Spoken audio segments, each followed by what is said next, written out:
दिया है खुद की। Commonly seen dermatophytes. अभी हमने डर्मेटोफाइटोसिस के बारे में पढ़ा। अब मैं आपको कॉमन डिजीजेस बताऊंगी जो इसकी वजह से होती है। कौन सी वो कॉमन जो आप डे टू डे लाइफ में फेस करते हैं। सबसे पहला होता है that is called as athlete's foot. Athlete's foot एक बहुत कॉमन डिजीज़ है स्टूडेंट्स, जो कि एक डर्मेटोफाइट जिसका नाम है tinea pedis. Tinea pedis is a name of a dermatophyte. ठीक है, टीनिया पेडिस एक ऑर्गेनिज्म का नाम है जिसकी वजह से एक इन्फेक्शन होता है जिसे हम बोलते हैं एथलीट्स फुट। एथलीट्स फुट जो it is basically infection which occur between toes. ठीक है, जो टोज के बीच में इन्फेक्शन क्रिएट होता है। मैं आपको बुक पे दिखाऊंगी, आपको थोड़ा बहुत ध्यान होगा। प्लीज़ बेटा जूम करें। This is tinea pedis. ठीक है स्टूडेंट्स, आपने देखा होगा ये जो इन बिटवीन टोज होता है, आप देखिए टोज के बीच में ये इन्फेक्शन है, यहाँ पर डेवलप होता है। ठीक है, it becomes yellow and brittle, skin fringes can lead to the secondary bacterial infection. मगर जनरली आपने देखा होगा ये वाला इन्फेक्शन जो होता है ह्यूमन लुकन जैसा बड़ कशुनिमा। ठीक है, इन लोगों को बहुत ज़्यादा इचिंग होती है। थैंक यू बेटा।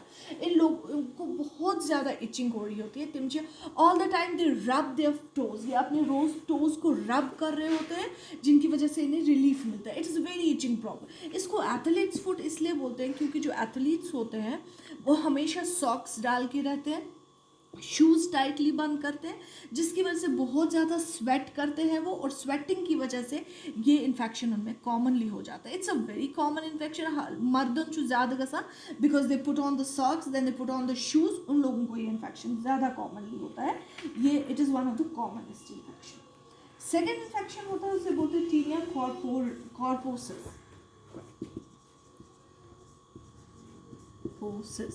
SIS। इसको कॉमनली बोला जाता है ring worm infection.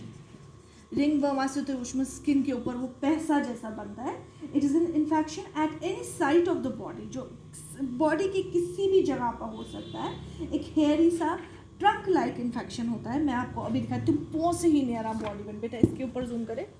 This is tinea corporis. देखो होगा लॉकेट लॉकेट पों से ही स्किन एस्पेक्ट नियरा, ये सबको होता है। अक्सर 90% लोग अपनी लाइफ में इस इन्फेक्शन को एनकाउंटर करते हैं। आपने देखा होगा ऐसे छोटे छोटे पैसे, इवन जो आर्म पिट्स होते हैं या इधर जो आपके ये बीच में सेंटर में आर्म्स में होता है, इन जगहों पे बहुत कॉमन इन्फेक्शंस है ये, which you commonly called as ringworm infection, जो आप टीवी पे भी देखते होंगे, खुजली दाद खाद खुजली, it is same type of infection. Okay students, third type of infection is tinea capitis. Tinea capitis scalp ringworm होता है।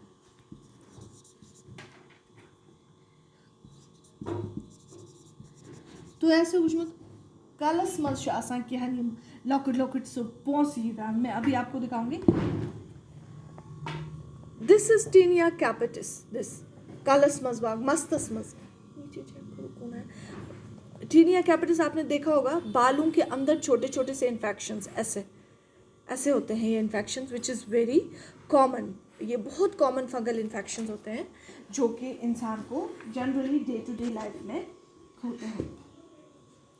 अच्छा स्टूडेंट्स,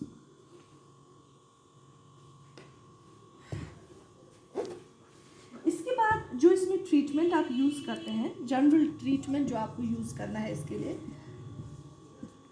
ट्रीटमेंट जो इसके लिए आपको होता है मिकोनिजोल।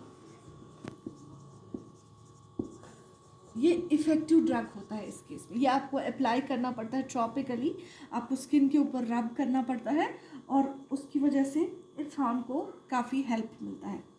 और सबसे ज़्यादा और इम्पॉर्टेंट चीज़ जो आपको फंगल इन्फेक्शंस में याद रखनी है वो होता है maintenance of hygiene.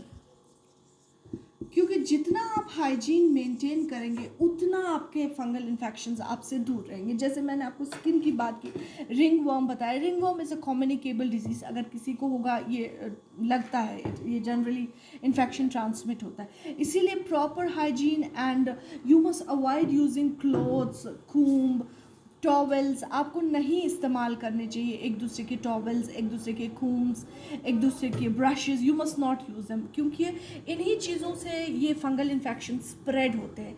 In order to protect yourself from these kind of the fungal infection, maintain hygiene and stop avoid using any kind of these things which can help in the transfer of infection. Thank you.